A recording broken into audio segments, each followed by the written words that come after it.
ամբողջ ողբերգություն ունենա, շատ ներողություն եմ խնդրում, մի քիչ բաց եմ խոսում, ջահել ժամանակներից այս կինը քնում է հետևյալ կերպ։ Ձախ ձեռքով պինդ գրկում է վիզս, երևի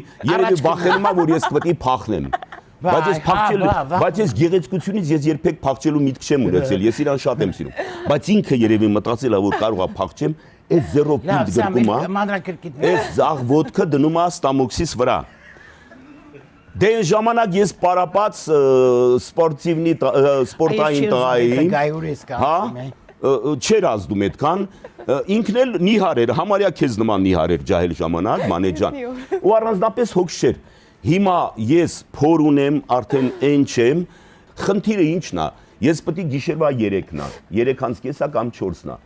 զարթնել եմ, բնական է, 11-ին որ քնել եմ, այդ ժամին զարթնել եմ արդեն, ու պետք է պարապեմ, հաջորդ օրը պոեզիա ունեմ, հաջորդ օրը ասմունք ունեմ կամ դեր ունեմ, ինչ անեմ, մեր ննջասենյակը մեծ է, կողքը իմ գրադարանն է, մեր գրադարանն է, այնտեղ աշխատելու, բայց չեմ կարող, անդեից ձայնս կլսվի, դանդաղ, բարձր դնում եմ ոտքի տակ, ես դուրս եմ պրծնում, եւ գնում եմ, անցնում եմ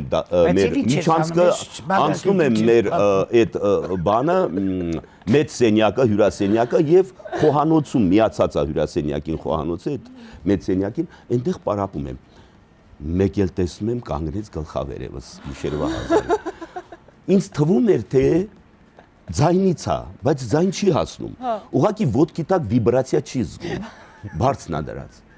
Խալաթահակը կանգնում է։ Ասեմ, որ ննջարանել ես մեղավոր եմ, սա գրքեր է գցած։ Այնտեղ նարեկացին, դե չարենց, այնտեղ այդ գրքերն է, որից ինքը ջղայնանում է սարսափելի։